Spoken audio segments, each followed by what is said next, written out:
ಇನ್ನು ಬಿಡದಿ ಟೌನ್ಶಿಪ್ ವಿಚಾರಕ್ಕೆ ಸಂಬಂಧಪಟ್ಟ ಹಾಗೆ ಇದು ಹೇಗೆ ಹಂತ ಹಂತವಾಗಿ ಪೊಲಿಟಿಕಲ್ ಟರ್ನ್ ಪಡೆದುಕೊಂಡು ಬಂತು ಅನ್ನುವಂಥದ್ದನ್ನ ನೀವು ನೋಡ್ತಾ ಇದ್ದೀರಾ.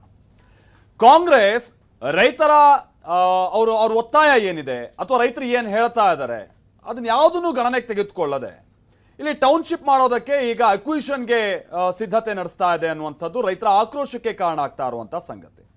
ಇದನ್ನೇ ಪ್ರಮುಖವಾಗಿ ಜೆಡಿಎಸ್ ಕಾಂಗ್ರೆಸ್ ಸರ್ಕಾರದ ವಿರುದ್ಧವಾಗಿ ವಿರೋಧ ಮಾಡೋದಕ್ಕೂ ಕೂಡ ಒಂದು ಅಸ್ತ್ರ ಮಾಡಿಕೊಂಡಿದೆ. ನಾಡಿದ್ದು 19ನೇ ತಾರೀಕಿನಂದು ಒಂದು ದೊಡ್ಡ ಮಟ್ಟದಲ್ಲಿ ಪ್ರೊಟೆಸ್ಟ್ ಮಾಡೋದಕ್ಕೂ ಕೂಡ ಇದೀಗ ಜೆಡಿಎಸ್ ಕರೆ ಕೊಟ್ಟಿದೆ.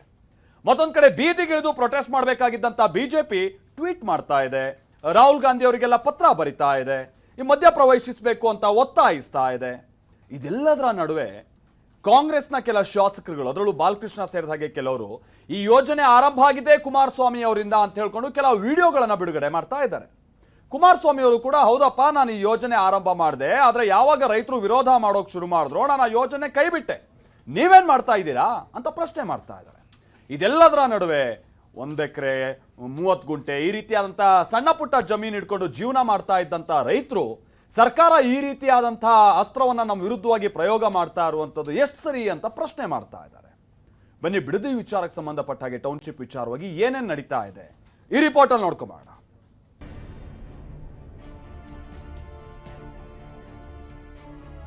ಏನ್ ಕುಮಾರಸ್ವಾಮಿ ಮಾರ್ಗದರ್ಶನ ಕೊಟ್ಟರು ಆ ಮಾರ್ಗದರ್ಶನದಲ್ಲೇ ಟೌನ್ಶಿಪ್ ಆಗ್ತಾ ಇರೋದು. ಕುಮಾರಸ್ವಾಮಿ ಅವ್ರು ಮಾಡ್ಲಿಕ್ಕೆ ಹೊರಟಿರೋದು ದುಡ್ಡು ಹೊಡೆಯೋ ಕಾರ್ಯಕ್ರಮ. ಅವತ್ತು ನಾನು ಮಾಡ್ಲಿಕ್ಕೆ ಹೋದಾಗ ಯಾಕೆ ವಿರೋಧ ಮಾಡಿದ್ರಿ? ನೀವು ಮಾಡಿದ್ರೆ ರೈತರ ಪರ, ನಾವು ಮಾಡಿದ್ರೆ ರಿಯಲ್ ಎಸ್ಟೇಟ್. ಯಾರು ಒಕ್ಕಲೆಬ್ಸ್ತಾನೋ ಇಲ್ಲ ಅಥವಾ ಪರಿಹಾರನೂ ಕಡಿಮೆ ಕೊಡ್ತಾ ಇಲ್ಲ. ಇದು ಅಕ್ಷಮ್ಯ ಅಪರಾಧ. ಹೆಸರು ಕೆಡಿಸ್ಬೇಕು. ಈಗ ಮುಖ್ಯಮಂತ್ರಿ ಆಗವನೇ ನಮ್ಮ ಕಮ್ಯುನಿಟಿನಲ್ಲಿ ಹೆಸರು ಕೆಡಿಸ್ಬೇಕು. ಬಿಡದಿ ಟೌನ್ಶಿಪ್ ವಿರೋಧಿಸಿ ಒಂದಿಷ್ಟು ಮಂದಿ ರೈತರು ವಿರೋಧಿಸ್ತಾ ಇದ್ರೆ, ಮತ್ತೊಂದಿಷ್ಟು ರೈತರು ಬೆಂಬಲ ಕೊಟ್ಟಿದ್ದಾರೆ. ತಮ್ಮ ಜಮೀನ್ ಕೊಡೋಕೆ ನಾವು ಸಿದ್ಧ ಅಂತಿದ್ದಾರೆ. ಆದ್ರೆ ಇದು ಪೊಲಿಟಿಕಲ್ ಟರ್ನ್ ಪಡೆದುಕೊಂಡಿದೆ. ಸಿಎಂ ಡಿಕೆ ಶಿವಕುಮಾರ್ ಕುಮಾರಸ್ವಾಮಿ ಮಧ್ಯೆ ಮಾತಿನ ಕಾಳಗ ತಾರಕಕ್ಕೇರಿದೆ. ಶಾಸಕ ಎಚ್.ಸಿ. ಬಾಲಕೃಷ್ಣ ಎಚ್ಡಿಕೆ ಮಾತಾಡಿದ್ದ ಹಳೆ ವಿಡಿಯೋ ರಿಲೀಸ್ ಮಾಡಿದ್ದು ರಾಜಕೀಯ ಗುದ್ದಾಟಕ್ಕೆ ಕಾರಣ ಆಗಿದೆ. 40% ಜಮೀನನ್ನ ರೈತರಿಗೆ ಬಿಟ್ಟುಕೊಡಬೇಕು ಡೆವಲಪ್ಮೆಂಟ್ ಜಾಗದಲ್ಲಿ ಅಂತಕ್ಕಂಥ ಒಂದು ತೀರ್ಮಾನವನ್ನು ಸಹ ಮಾಡಿದೆ.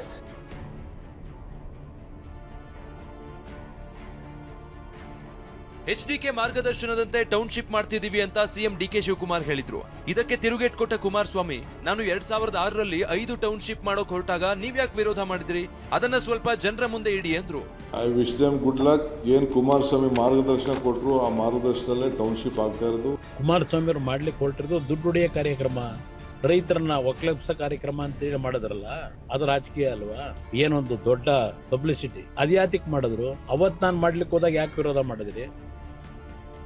ನನ್ಗೆ ಟೌನ್ಶಿಪ್ ಮಾಡ್ತಿರೋದಕ್ಕೆ ಮೋದಿನೇ ಮೆಚ್ಚುಗೆ ವ್ಯಕ್ತಪಡಿಸಿದ್ದಾರೆ. ಮೋದಿನೇ 7-8 ಟೌನ್ಶಿಪ್ ಮಾಡಿದ್ದಾರೆ ಅಂತ ನಿನ್ನೆ ಡಿಕೆಶಿ ಹೇಳಿದ್ರು. ಇದಕ್ಕೆ ಕೌಂಟರ್ ಅಟ್ಯಾಕ್ ಮಾಡಿದ ಕುಮಾರಸ್ವಾಮಿ, ಮೋದಿ ಟೌನ್ಶಿಪ್ ಮಾಡಿದ್ದು ಒಣ ಭೂಮಿಯಲ್ಲಿ ಅಂತ ಗುಡುಗಿದ್ರು. ಪ್ರೈಮ್ ಮಿನಿಸ್ಟರ್ ಹೇಳಿದ್ರು, ನಾನು 7-8 ಟೌನ್ಶಿಪ್ ಮಾಡಿದ್ದೆ, ಡಿಕೆ ನೀನು ಒಳ್ಳೆ ಕೆಲಸ ಮಾಡ್ತಾ ಇದೀಯಾ, ಬೆಂಗಳೂರಿಗೆ ಜಾಸ್ತಿ ಒತ್ತಡನ ಕಡಿಮೆ ಮಾಡಬೇಕು ಅಂತ ನನಗೆ ಕಿವಿ ಮಾತಾಡಿದ್ದಾರೆ.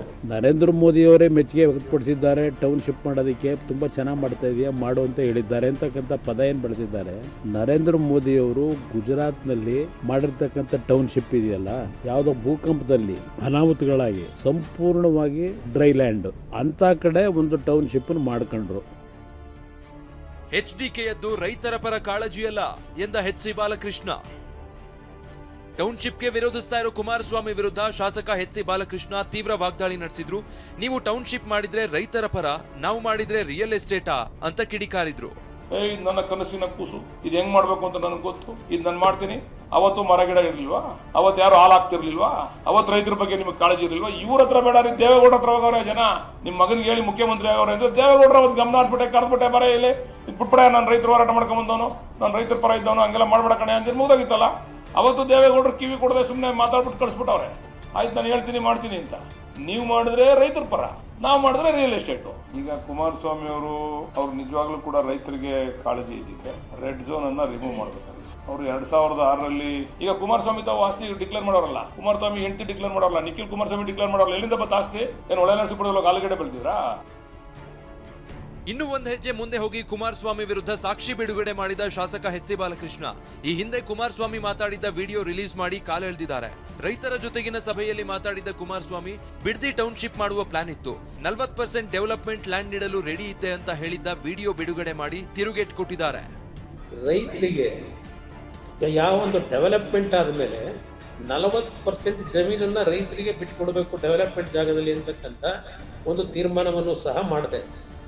ಇದು ನಾನು ಮಾಡಿದಂಥ ರೈತರ ಭೂಮಿನ 40% ಉಳಿಸ್ಕೊಡ್ಬೇಕು ಡೆವಲಪ್ಮೆಂಟ್ ಆದಮೇಲೆ, ನಿಮ್ಗೆ ವ್ಯಾಲ್ಯೂನು ಜಾಸ್ತಿ ಆಗ್ತಿತ್ತು. ಈ ರೀತಿಯ ಕಾರ್ಯಕ್ರಮ ತರಲಿಕ್ಕೆ ನಾನು ಹೊರಟಿದ್ದು. ನಾವು ರೈತರನ್ನ ಒಕ್ಕಲೆಬ್ಬಿಸ್ತಾ ಇಲ್ಲ ಅಂತ ಮಾಜಿ ಸಂಸದ ಡಿ.ಕೆ. ಸುರೇಶ್ ಹೇಳಿದ್ರು. ಇದಕ್ಕೆ ಪ್ರತಿಯಾಗಿ ವಾಗ್ದಾಳಿ ನಡೆಸಿದ ಬಿ.ವೈ. ವಿಜಯೇಂದ್ರ ರೈತರನ್ನ ಒಕ್ಕಲೆಬ್ಬಿಸ್ತಾ ಇರೋದು ಅಕ್ಷಮ್ಯ ಅಪರಾಧ ಅಂದಿದ್ದಾರೆ. ಇದಕ್ಕೆ ತಿರುಗೇಟು ಕೊಟ್ಟ ಶಾಸಕ ಬಾಲಕೃಷ್ಣ ಎಲ್ಲಿ ಒಕ್ಕಲೆಬ್ಬಿಸ್ತಿದ್ದಾರೆ ಹೇಳಿ ಎಂದ್ರು. ಯಾರು ಒಕ್ಕಲೆಬ್ಬಿಸ್ತಾನೋ ಇಲ್ಲ ಅಥವಾ ಪರಿಹಾರನೂ ಕಡಿಮೆ ಕೊಡ್ತಾ ಇಲ್ಲ. ಪರಿಹಾರನೂ ಕೂಡ ಕಾನೂನುಬದ್ಧವಾಗಿ ಏನ್ ಕೊಡಬೇಕು ಅದನ್ನ ಸರ್ಕಾರ ತೀರ್ಮಾನ ಮಾಡಿದೆ. ಇವತ್ತು ಒಳ್ಳೆ ಆಡಳಿತ ನೀಡ್ತೇವೆ ಅಂತೇಳಿ ರೈತರನ್ನ ಒಕ್ಕಲೆಬ್ಬಿಸ್ತಕ್ಕಂಥ ಕೆಲಸ ಮಾಡೋದಕ್ಕೆ ಸರ್ಕಾರ ಹೊರಟಿದೆ. ಇದು ಅಕ್ಷಮ್ಯ ಅಪರಾಧ. ಯಾವ ಒಕ್ಕಲೆಬ್ಸಕ್ಕೂ ವಿಚಾರ ಯಾವಾಗ ಎಲ್ಲ ಆದ್ಮೇಲೆ, ಫೈನಲ್ ಆದ್ಮೇಲೆ ಏನು ಒಕ್ಕಲೆಬ್ಬಿಸ್ತಾರೆ? ಈಗ ಎಲ್ಲರೂ ಬಂದು ಕನ್ಸೆಂಟ್ ಕೊಟ್ಮೇಲೆ ತಾನೆ. ನನಗೆ ಗೊತ್ತಿರಂಗೆ ಮೆಜಾರಿಟಿ ಆಫ್ ಜನ ತಗೊಳಕ್ಕೆ ಇಷ್ಟಪಡ್ತಾರೆ. ಕಾರಣ ಏನು ಅಂತಂದ್ರೆ ಅವ್ರಿಗೆ ಗೊತ್ತು, ಇದು ಯಾವತ್ತಿದ್ರು ನೋಟಿಫಿಕೇಶನ್ ಆಗಿದೆ, ಇದು ಯಾವತ್ತಿದ್ರು ಅಕ್ವೈರ್ ಆಯ್ತದೆ. ರೈತರ ಪರ ನಾವು ನಿಲ್ತೀವಿ ಅಂತ ಕೇಂದ್ರ ಸಚಿವ ಕುಮಾರಸ್ವಾಮಿ ಕಾನೂನು ಸಮರ ಸಾರಿದ್ದಾರೆ. ಇದಕ್ಕೆ ಬೆಂಕಿ ಉಗುಳಿದ ಶಾಸಕ ಎಚ್.ಸಿ. ಬಾಲಕೃಷ್ಣ ಸಿಎಂ ಡಿ.ಕೆ.ಶಿ ಹೆಸರು ಕೆಡಿಸೋಕೆ ಹೊರಟಿದ್ದಾರೆ ಅಂದ್ರು.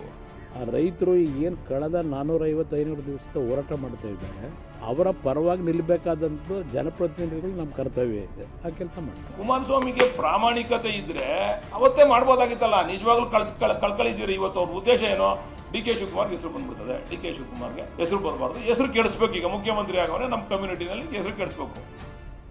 ಇನ್ನು ರಾಹುಲ್ ಗಾಂಧಿಗೆ ಪತ್ರ ಬರೆದಿರೋ ಬಿಜೆಪಿ ರಾಜ್ಯಾಧ್ಯಕ್ಷ ಬಿ.ವೈ. ವಿಜಯೇಂದ್ರ ಕೂಡಲೇ ಮಧ್ಯಪ್ರವೇಶ ಮಾಡಬೇಕು ಅಂತ ಮನವಿ ಮಾಡಿದ್ದಾರೆ.